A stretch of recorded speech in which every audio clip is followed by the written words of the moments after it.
If you want to know why I picked the Jackson Coosa FD, then stay tuned. Welcome back. If you're new to the channel, we cover kayak modifications, spin, and fly fishing. So poke that subscribe button so you don't miss anything. I did it. I made a decision and I paid my money. And as you can see, I ended up going with the Jackson Coosa.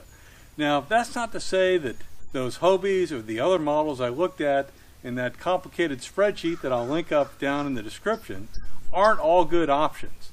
It all comes down to what do you need to make your fishing day effective, productive, and enjoyable. And to me, the features of the Jackson were what were compelling to me. The first one that made me choose this over the Hobie was the fact that I could do reverse by moving my feet. I didn't have to pull a lever to put those flippers into reverse. The second was that the propeller will come all the way up, and that's handy when you're beaching, or in my case, when I happen to run over some oyster beds. You know, it's easy to forget to pull that drive unit up when you're heading into shallow water or after a long day and you're not thinking about it and you pull back up onto the boat launch. The next feature I liked was the ability to put a rod in these holes in the front. And the reason is that reduces the wind resistance when I'm moving around, and I don't have to look through a rod when I'm looking around looking for fish. It just keeps them out of the way. The next thing I enjoyed about this is all the utility tracks.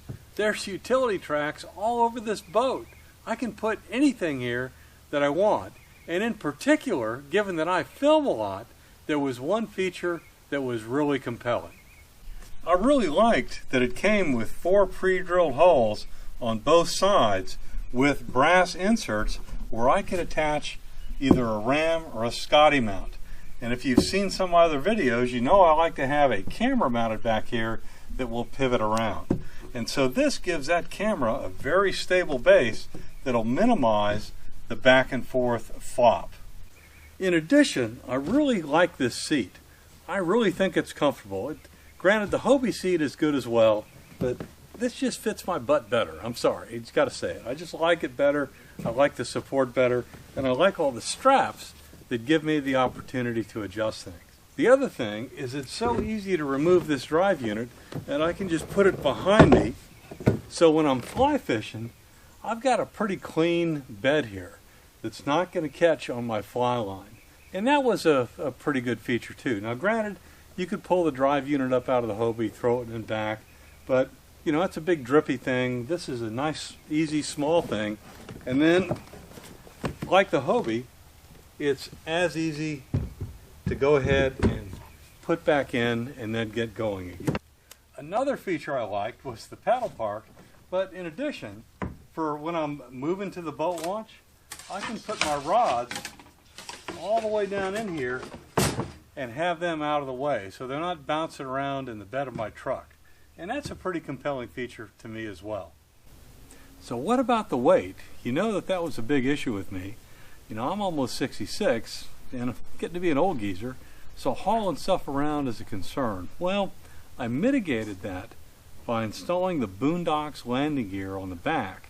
Now granted, that doesn't put them at the center of gravity to make it this real easy, but they needed to be at the back so I could load it up onto my truck without the rudder or the tail part of the boat scraping. And so the way I deal with that is on a short trek, it's not a big deal to just lift it if it's a short distance from the truck to the boat launch. But if it's a longer haul, I use a strap. Let me show you. I basically just attach the strap with a snap link and pick it up, throw it over my shoulder, and it's a lot easier to walk with. Another feature I really liked was this tray underneath the seat. I can put 2 of these nice sized Plano boxes in here and get away from carrying all those toolboxes full of gear that you saw in my earlier videos.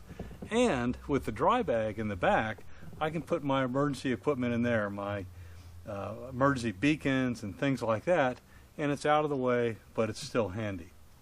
Granted, you know, you can stick stuff under seats anywhere, you can buy rear bags, but it came with it, so that was a positive.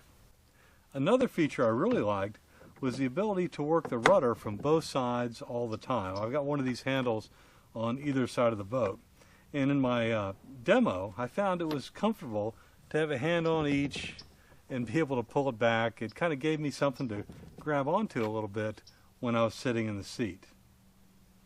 So those are the key reasons why I ended up with this. I just feel like it's the best boat for me, and I'm sure that I'm going to have a great time this coming season fishing out of this fast and stable platform. I really appreciate all the advice I got over the last couple weeks from everybody.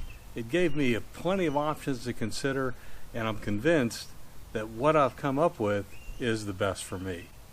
Thank you very much. And it's more than just the cup holder. That's the bottom line.